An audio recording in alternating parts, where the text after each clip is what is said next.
Quero compartilhar um pouco com os irmãos dessa noite sobre a presença de Deus, como buscá-la, como tratá-la com honra, como tratá-la da maneira que ela merece ser tratada. Essa história começa bem antes da que nós começamos a ler aqui. Daqui a pouco a gente vai recapitular essa história.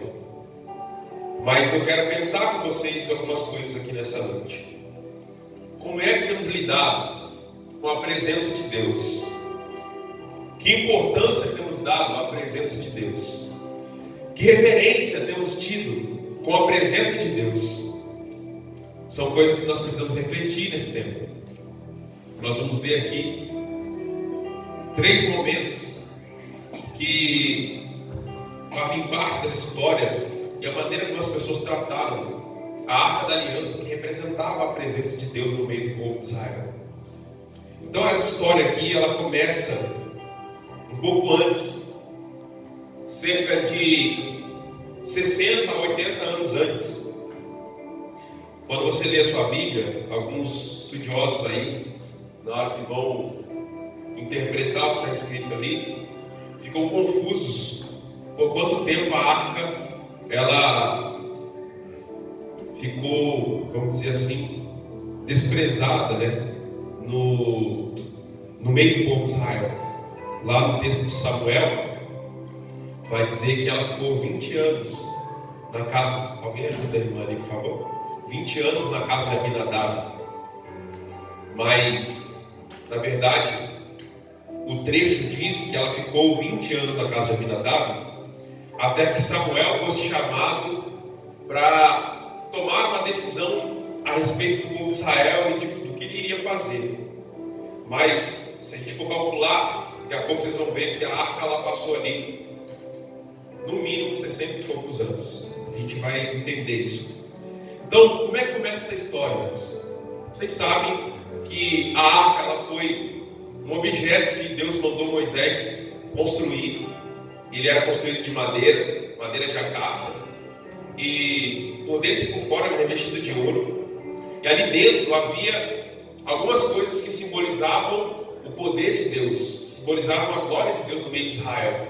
Dentro da arca havia a vara de Arão, a vara que Arão usou, né, para fazer vários sinais e milagres. Ela estava ali dentro da arca.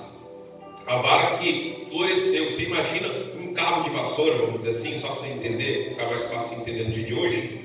Imagina um cabo de vassoura florescendo, né? É estranho, não é? Porque é uma madeira seca, né? E quando o pessoal estava questionando a liderança ali de Moisés e Arão, Deus falou assim: olha, traz todo mundo aí que está questionando e manda ficar na frente da tenda da congregação onde Deus aparecia, e manda colocar as varas deles ali, e a vara que florescer é aquele que vai liderar. E botaram as varas ali, né? E a vara de Arão seca floresce, parece uma flor, né, da vara. Então olha só alguns dos milagres que aconteceram com aquela vara. Aquela vara estava dentro da arca. Outra coisa que estava dentro da arca, as tábuas da lei, as tábuas onde foram escritos os 10 mandamentos, elas estavam ali dentro da arca. E havia um pote de maná, do maná que tinha sido, né, que tinha caído ali no deserto, as pessoas tinham se alimentado durante 40 anos. Tinha um pote de maná que foi colocado dentro da arca.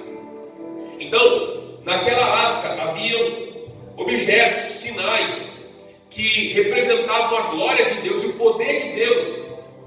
E Deus falava com o povo através da arca, naquele lugar, de frente da arca ali. O sumo sacerdote ia uma vez por ano na presença da arca diante do Senhor. E ali era para um momento especial em que Deus falaria com ele para a nação. Nem sempre isso acontecia, mas muitas vezes acontecia. Uma vez por ano esse sumo sacerdote ia até aquele lugar, que era o Santo dos Santos. Lá no tabernáculo, né, havia 3 lugares distintos: o Santo dos Santos, o Santo Lugar e o Átrio. E o sumo sacerdote entrava lá uma vez por ano só, para entregar incenso na presença do Senhor diante da arca. E ali receber alguma coisa de Deus, alguma palavra, alguma direção. Então a arca simbolizava a presença de Deus no meio do seu povo. O povo de Israel, eles congregavam em tendas naquela época. E a tenda principal era o tabernáculo. E o tabernáculo ficava no meio da congregação. Então imagina que a gente bota essa mesa bem ali no meio do templo. E ali, aquele lugar da mesa, é o tabernáculo, onde era o lugar da presença de Deus. E a arca estava ali. E todo o povo colocava as suas tendas em volta do tabernáculo, em volta daquele lugar. Porque Deus queria representar para eles que Deus estava no meio deles. Deus queria mostrar para eles que Deus habitava com eles. Amém, queridos? Amém.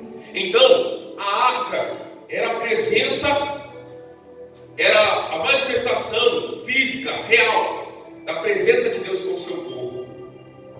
Só que acontece, nos tempos de Eli, o sacerdote Eli, que vocês devem conhecer a história, o povo já não estava mais honrando a presença de Deus, não estava mais valorizando a presença de Deus, estava cultuando a ídolos, vários e vários ídolos. Os filhos de Eli, que eram sacerdotes, eles faziam de tudo que se possa imaginar de errado.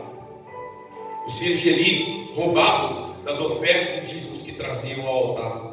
Os filhos de Eli se deitavam com as mulheres de Israel, adulterando, se prostituindo. E diz o texto que Eli não corrigia os seus filhos. Vocês conhecem essa história, não conhecem? E ali Samuel, é levado até Eli para que cuidasse dele, criasse ele ali. Deus fala com Samuel ainda menino, mostrando para Samuel todo o juízo que Deus traria sobre Eli e sobre a sua casa, porque eles estavam em pecado. Então, os sacerdotes de Deus estavam em pecado e levando a nação toda a pecar. Então, eles não estavam honrando nem valorizando a presença de Deus. E o que acontece? Os filisteus começam então a se levantar contra o povo de Israel. E os filisteus começam a invadir vários lugares, várias cidades, começam a tomar posse das terras israelitas. E depois de um certo tempo há ali uma grande guerra. E o povo de Israel vai para aquela guerra contra os filisteus. E o povo de Israel é derrotado na guerra.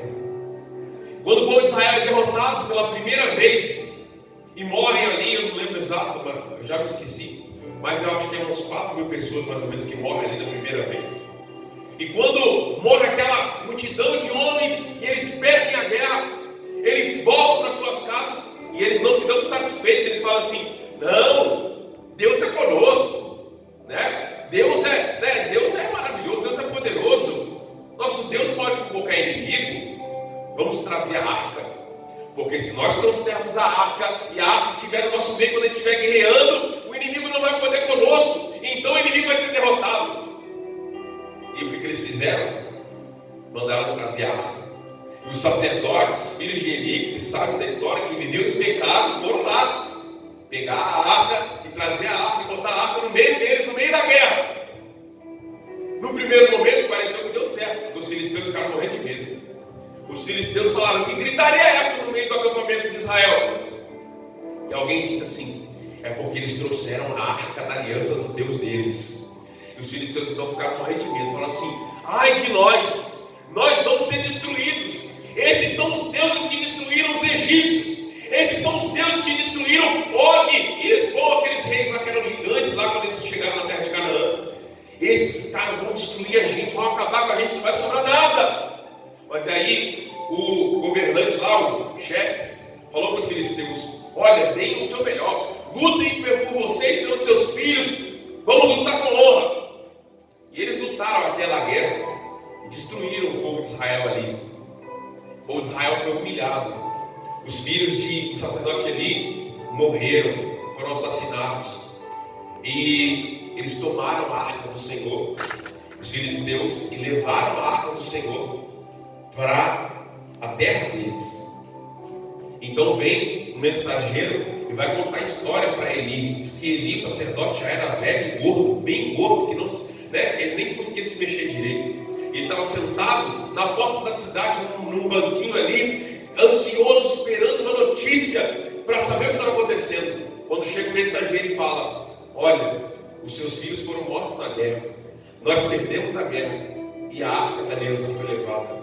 Diz que ele caiu da cadeira e morreu naquela hora. Quando ele caiu, ele quebra o pescoço e ali ele morre. Quando a esposa de um dos filhos de Eli estava grávida, houve a notícia que o marido dela tinha morrido. Houve a notícia que o sogro dela tinha morrido. Houve a notícia que a arca do Senhor tinha sido levada. Naquele momento ela entra em trabalho de parto, diz o texto.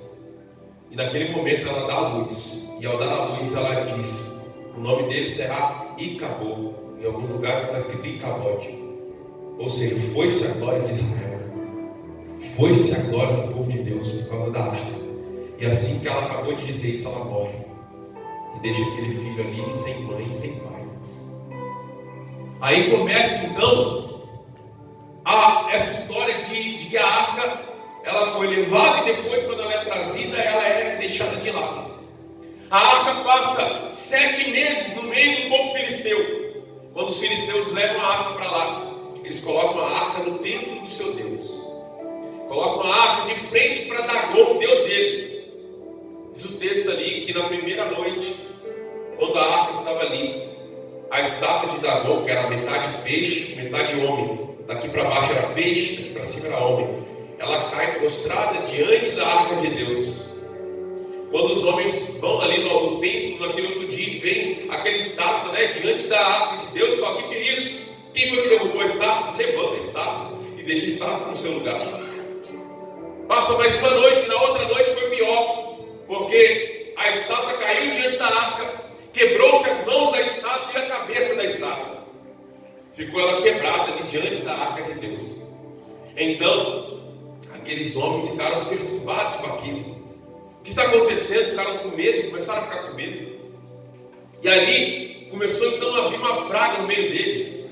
Começou a dar hemorroidas em todo mundo começou a ficar com hemorroidas. E aí, as hemorroidas destruindo ali as pessoas ficando, sem ter o que fazer. Não sabiam como lidar com aquilo e como resolver aquele problema. Eles tiraram a arca de uma cidade e levaram para outra cidade. Chegou na outra cidade, deu o mesmo problema. Todo mundo começou a ficar com hemorroidas e piorou o problema lá ainda. Começaram a morrer também. E aí começou a vir ratos e uma peste de ratos em cada lugar que eles iam com a arca. E aquela peste aumentando. E eles desesperados: o que a gente vai fazer? É o Deus dos judeus, é o Deus de Israel. É essa arca aí que está trazendo essa maldição para nós. O que a gente vai fazer? E aí foram procurar um sábio lá. E o sábio falou para eles: olha, faz o seguinte. Pega duas vacas que acabaram de dar cria. Guarda a cria das vacas na casa. Bota as vacas em cima de um carro de boi novo. Põe a arca lá. E se as vacas saírem daquele lugar, deixarem, abandonarem seus filhotes ali, seus bezerros, e saírem rumo a Israel e levarem a arca para Israel, então vai ser um sinal de que foi o Deus deles que está provocando essa praga no meio de vocês. Então eles fizeram isso. E aí pensaram: mas não vamos mandar a arca sem mandar oferta nenhuma, sem mandar nenhum sacrifício, nenhuma oferenda? Então outro sábio lá falou: olha, faz o seguinte, façam úlceras, hemorroides de ouro e ratos de ouro, e coloquem junto com esse carro e mandem. E eles fizeram isso. Fizeram uma hemorroide de ouro para cada cidade principal lá dos filisteus, e ratos de ouro também, e todas as províncias pequenas também mandaram ratos de ouro, botaram naquela carroça e deixaram. E as vacas foram indo. Diz que as vacas a cada passo elas choravam, porque elas não queriam deixar os seus filhotes, mas ainda assim elas iam caminhando e iam em direção a Israel. 32 quilômetros as vacas andaram até chegar em Israel. E os reis filisteus observando de longe, falando: olha que as vacas estão indo para Israel mesmo.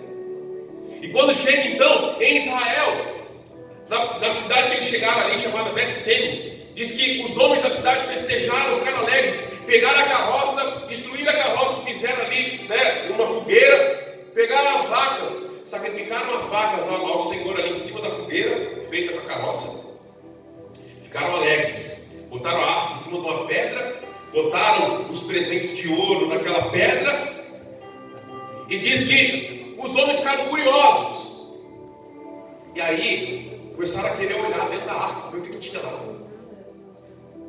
E diz que alguns homens olharam dentro da arca, curiosos.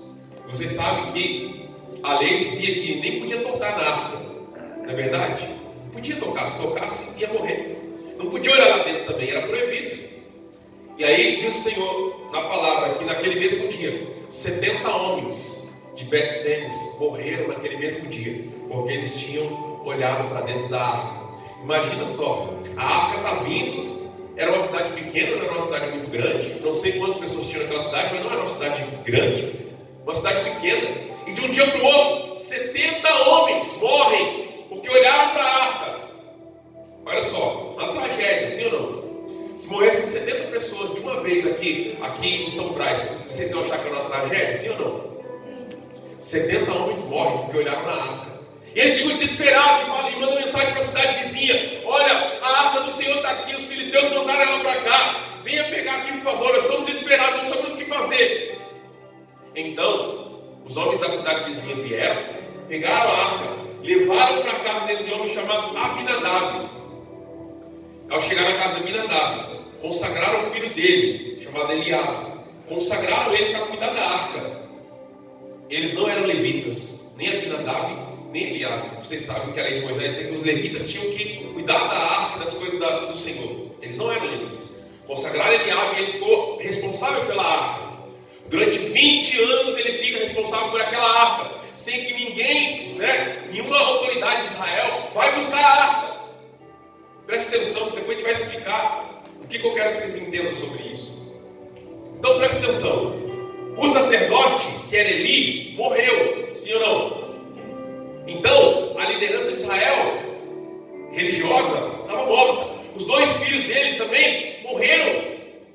Então, eu não sei se, a Bíblia não fala isso, mas não dá para entender. Por que nenhum sacerdote, nenhum levita, ninguém foi buscar a arca? 20 anos a arca ficou lá na casa de Abinadab e ninguém pegou, estava lá. E eles nem eram levitas. E a arca estava lá. Aí diz o texto que naquele momento o povo de Israel vai até Samuel e fala: Samuel, nós precisamos de um líder, precisamos de um rei. Por quê? Porque eles estavam sendo perseguidos pelos filisteus ainda. Os filisteus estavam escravizando eles. E aí Samuel já sabe da história, vai orar a Deus, fica chateado porque o povo está pedindo um rei, que nem as outras nações. Deus fala para ele: não esquenta não, Samuel. Eles estão rejeitando a mim e não a você. Dá um rei para eles. Aí você sabe a história, ele vai, escolhe lá Saul, Saul é colocado como rei. E agora preste atenção. Saul é colocado como rei e Saul governa quantos anos, irmão? Você sabe quantos anos Saul governou? 40 anos. 40 anos Saul governa. E aonde estava a arca? Continuava na casa de Abinadab. Nenhum sacerdote foi buscar, nenhum levita foi buscar, o rei não mandou buscar, não mandou trazer para o lugar que ela deveria ficar, não mandou trazer para o tabernáculo, não mandou fazer nada, a arca estava lá, abandonada. Vocês leram o texto que a gente leu aqui, que Davi fala assim: durante os 40 anos do reinado de Saul, a arca da aliança do Senhor foi desprezada. Então agora, Davi se levanta, Saul morre, e Davi é colocado como rei em Hebrom. Davi então era rei de todo Israel, Davi era rei só em Hebrom, durante os primeiros 7 anos. Havia 2 reis ali, naquele momento. Davi em Hebrom e em Jerusalém, eu não lembro agora qual a cidade lá de Saul, onde que vivia a família dele. O filho dele, Esbozete, estava sendo rei durante 7 anos, até que depois Esbozete morre. E aí Davi então toma posse de todo Israel, e agora Davi vai ser rei de todo Israel. Então, só por alto, para a gente calcular, 20 anos na casa de Abinadab, até Samuel colocar Saul como rei. Mais 40 anos de Saul no reinado, 60 anos. Mais 7 anos de Davi em Hebrom, 67 anos. Mais 7 meses lá nos filisteus. Dá no mínimo aí uns 68 anos. A arca está abandonada. A presença de Deus, deixada de lado. Aquilo que representava a presença de Deus, aquilo que representava a glória de Deus em Israel, aquilo que era o lugar da manifestação de Deus no meio do seu povo, estava lá abandonado, 68 anos, irmãos. Agora Davi, então, ele domina, no capítulo 14, Jerusalém. toma Jerusalém. Jerusalém ainda estava dominada por um povo que era inimigo de Deus. Era uma cidade de gigantes ali. Os jebuseus, eles têm uma descendência de gigantes. Eles dominavam aquela cidade de Jerusalém, moravam ali. Davi invade aquela cidade, toma aquela cidade e ele faz dela a cidade de Davi. Então ali se tornou uma capital de Israel. E a primeira coisa que Davi faz quando ele toma Jerusalém e faz dela a capital de Israel, ele diz: vamos trazer de volta a arca do Senhor. Vamos trazer de volta a arca do nosso Deus, porque ela foi desprezada no tempo de Saul. E aí vocês viram que a gente leu. Ele faz uma primeira tentativa. Ele vai com todos os chefes da nação. Eles vão até a casa de Abinadab. E eles vão trazer a arca colocada em cima de um carro de boi novo. Lembra quem foi que pegou e colocou a arca em cima de carros de boi para ver onde ia dar? Quem foi? Os filisteus. Agora Davi, talvez por falta de direção, orientação, não sei, Davi faz a mesma coisa. Ele pega a arca do Senhor, bota em cima de carros novos de boi e vai tentar trazer a arca. E eles vão oferecendo sacrifícios com música, com louvor. Os levitas estão lá, está todo o exército lá, os homens importantes da nação estão lá.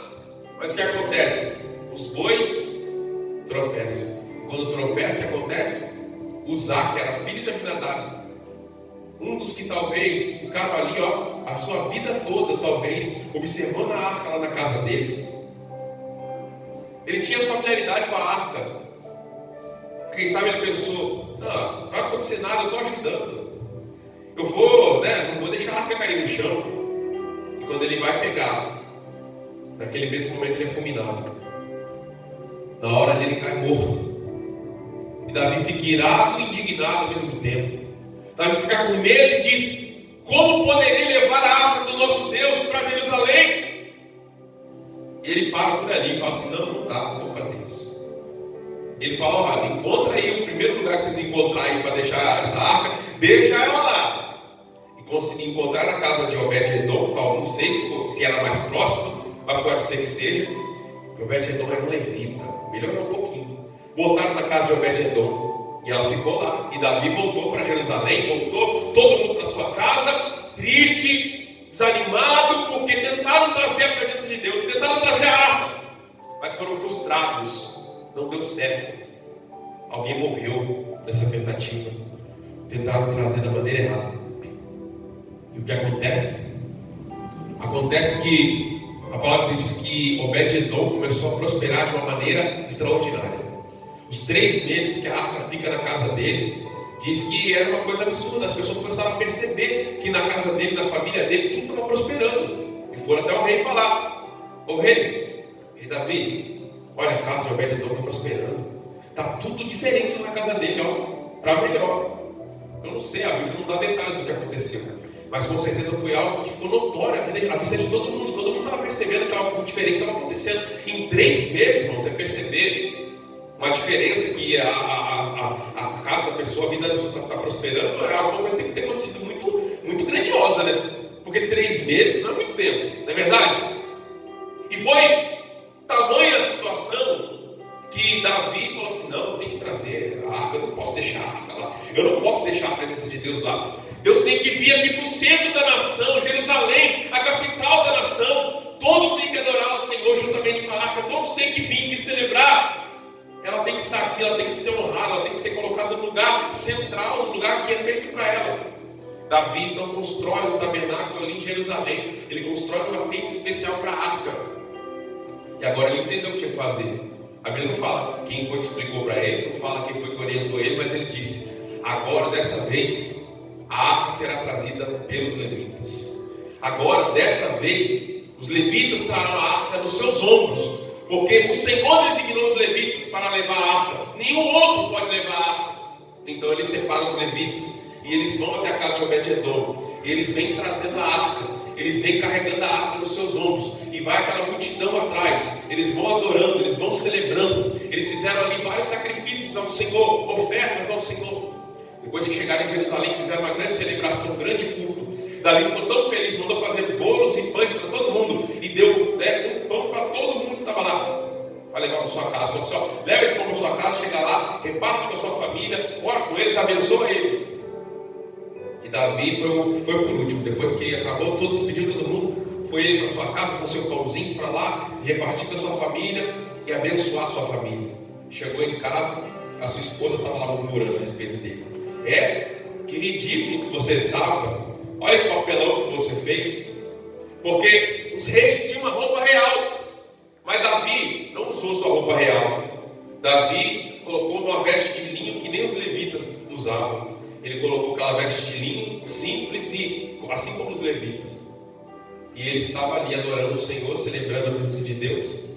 E ela ficou zombando dele, dizendo assim: olha como você ficou parecendo um homem bêbado aí do povo, no meio daquele povo lá. E Davi falou assim: não importa o que você pensa com respeito, desde que eu esteja fazendo por amor a Deus, não importa se vão me humilhar, se eu vou ser tratado de qualquer forma, não estou nem aí não. O que me importa é agradar a Deus. Diz que Deus não se agradou da atitude da esposa de Davi, e Mical ficou estéril pro resto da vida. Então, resumindo a história, você já entendeu agora o que acontece aqui. Alguns princípios ficam para nós aqui nessa história. Em primeiro lugar, o povo de Israel despreza a presença de Deus e a glória de Deus, e por isso eles perdem a presença de Deus. Presta atenção nisso. Quando nós não sabemos valorizar a presença de Deus, honrar a presença de Deus, respeitar a Deus e a sua presença, nós perdemos a presença. Israel tinha lá a arca que representava a presença de Deus, e por não valorizar, por não honrar, começaram a adorar outros deuses, começaram a se prostituir. Os servos de Deus, os sacerdotes, os homens que deveriam representar o Senhor, estavam pecando, estavam agindo de qualquer maneira. Eles perderam a presença de Deus, perderam a glória de Deus. Por isso aquela mulher diz: e acabou, foi-se a glória de Israel. Se você não honrar a presença de Deus na sua vida, você vai perdê-la, você vai ficar sem ela. E aí, olha só a situação. O povo de Israel estava tão irreverente que mesmo depois de ter perdido aquela batalha, eles pensaram assim: não, nós temos um amuleto, nós temos a arca, vamos trazer a arca, vai resolver o nosso problema. Tem gente na igreja, irmãos, que lida com a presença de Deus como se fosse um amuleto. Você não está nem aí com Deus o resto da sua vida. Você está o dia inteiro fazendo tudo que é errado, não está nem aí com a presença de Deus, com o Espírito Santo. Mas quando o calo aperta, quando a coisa fica difícil, aí lá vai você: não, eu sou de Deus, eu sou crente, eu já fui batizado no Espírito Santo e tudo. Olha, eu já tive experiência com Deus. Não, eu vou orar e Deus vai me ajudar. Eles foram buscar a arca, levaram a arca no meio da batalha, botaram a arca lá no meio deles. Não, com a arca aqui nós vamos vencer, com a arca aqui o inimigo vai ter que correr. O que Deus fez? Nada. Deus falou assim: não, eu não vou ajudar vocês, eu não vou lutar com vocês, eu não vou fazer nada com vocês. Sabe por quê? Porque vocês não me respeitam, vocês não me honram, vocês não tratam como deve a minha presença e a minha glória. Então, deixa a arca ser levada. Deus não fez nada, Deus não ajudou, a arca foi levada. Eles foram destruídos naquele dia, eles perderam a batalha. Por quê? Porque eles não estavam honrando a presença de Deus, estavam tratando a presença de Deus de qualquer maneira. Aí você vê a arca sendo levada pelo povo filisteu, e lá o povo filisteu faz o que com a arca? O que eles fazem com a arca? Eles colocam a arca no meio do templo do seu Deus. A arca vai parar no meio dos inimigos que quiseram usar a arca como prêmio e se deram mal. Olha só, os filisteus pensaram assim: vamos usar essa arca aí como prêmio. Vamos dizer assim: olha, nós destruímos o povo de Israel, aquele que destruiu lá os egípcios, aquele que venceu um monte de cidades aí quando chegou aqui em Canaã, nós arrebentamos com eles. Olha a arca do Deus deles aqui, está lá, está lá no nosso templo, no templo do nosso Deus. Quiseram brincar com a presença de Deus, quiseram zombar da presença de Deus, quiseram usar a presença de Deus como troféu. Tem gente que quer usar a presença de Deus, a glória de Deus, os dons que Deus deu como troféu, acha que é alguma coisa, só porque talvez fale em língua, só porque tem um dom, só porque é usado para pregar, para profetizar, para cantar, acha que é alguma coisa. Começa a querer usar a Deus como troféu, usar a Deus como um prêmio de consolação, quer achar que é melhor do que os outros porque tem alguma coisa de Deus. E Deus mostrou para os filisteus que não se deve agir assim. E o que aconteceu com eles? Foram amaldiçoados. Todos eles foram amaldiçoados.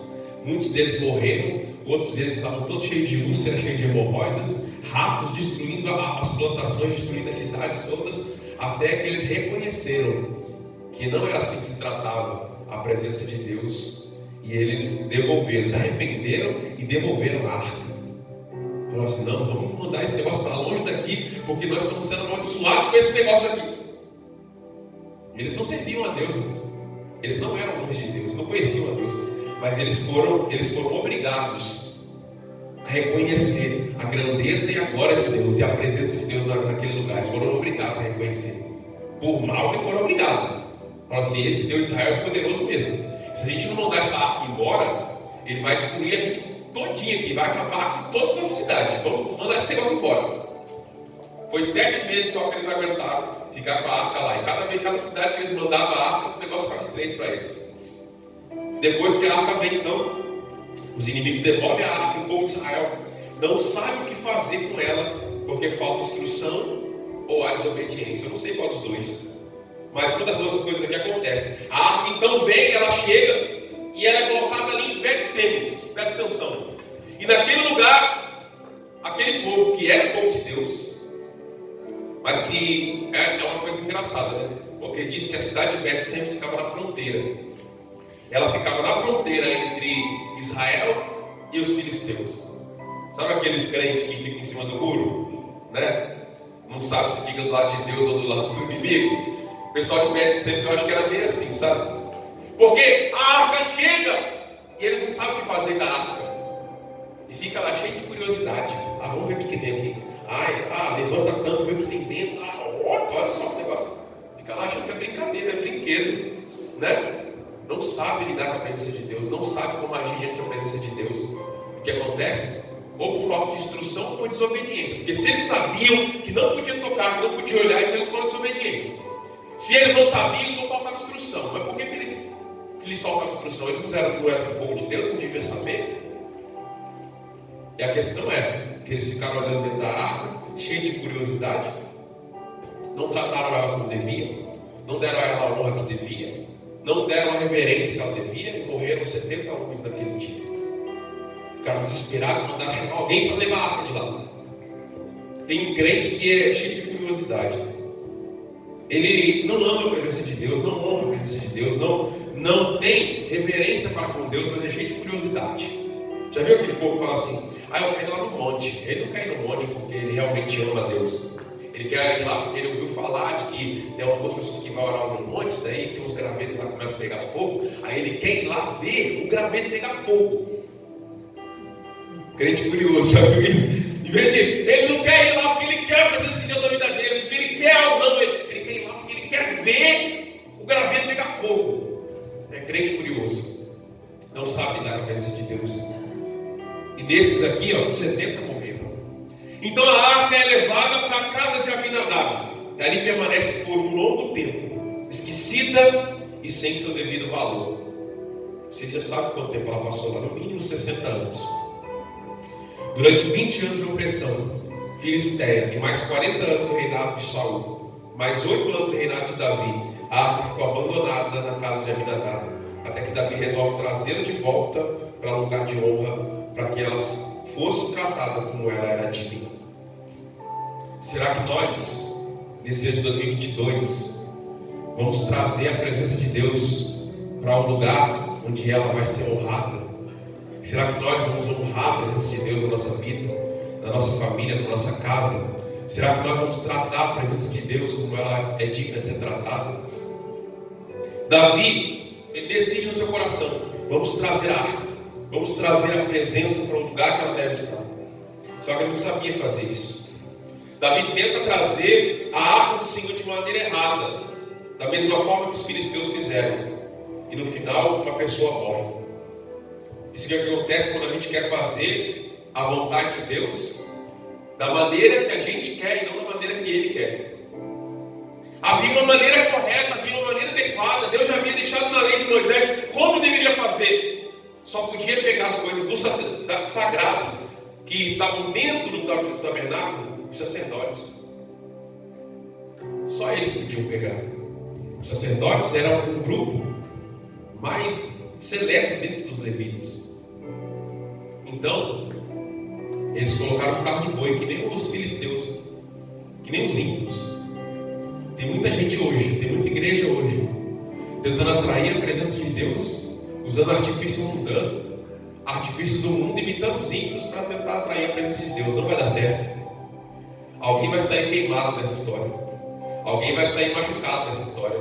Alguém vai se ferir nessa história, porque não é assim. Não adianta a gente querer trazer a presença de Deus usando artifício do mundo. Deus já escolheu a maneira como é que tem que ser feito. Deus já determinou na sua lei, na sua palavra, como é que a gente tem que fazer. Então Davi tenta, mas não consegue.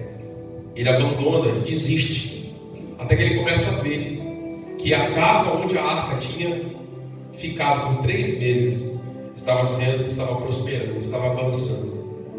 Isso é um testemunho para nós. Talvez a sua casa não está prosperando, sua vida não está prosperando, seu ministério não está prosperando, talvez seu casamento não está prosperando, porque está faltando o que lá? Presença de Deus. Está faltando presença de Deus. E quando a presença de Deus está, ela faz com que tudo prospere. Alguns teólogos vão dizer assim: mas a arca ficou 60 anos na casa de Abinadab, ele não foi abençoado? Eu creio que foi, mas não está escrito na Bíblia se ele foi ou se ele não foi, porque naquele momento não tinha por que falar sobre isso. E a Bíblia, às vezes, ela não fica contando detalhes de muita coisa, só aquilo que tem a ver com a história. Por que está contando aqui agora que na casa de Obed-Edom ele estava sendo abençoado de maneira extraordinária? Porque foi isso que chamou a atenção de Davi, para que ele voltasse lá e tentasse trazer de novo a arca do Senhor.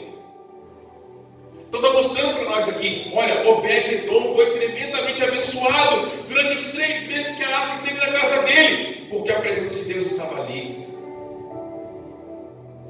E ele honrou a presença de Deus. Ele honrou a presença de Deus de tal maneira que mesmo depois de Davi trazer a arca para Jerusalém, você pode ler, a gente leu isso, talvez você não percebeu, mas um dos homens que foi designado por Davi para cuidar da arca foi Obed-Edom. Lembra que eu falei que ele era levita? Diferente de Abinadab, que não era, seus filhos não eram, Obed-Edom era levita. E Davi encarregou Obed-Edom de cuidar da arca do Senhor. Por quê? Porque ele honrava a presença de Deus. Porque com certeza ele tratava a arca do Senhor com honra, com dignidade. Então ele foi abençoado. Então Davi agora se convence: eu preciso trazer a arca de Deus para Jerusalém. Eu preciso dela aqui comigo para abençoar o meu reino, para abençoar o povo de Deus. E ele decide então ir junto com os levitas, sacerdotes, com toda a liderança de Israel. E eles vão até a casa de Obed-Edom e eles conseguem trazer a arca. Fazem uma grande festa e ali eles voltam novamente a cultuar ao Senhor da maneira que Deus exigia ser cultuado e adorado. Davi coloca a arca do Senhor num lugar, num tabernáculo ali em Jerusalém. E ele instrui os sacerdotes, os levitas, a estarem constantemente ali, cuidando daquele lugar e adorando o Senhor ali. Ele criou ali uma tenda de adoração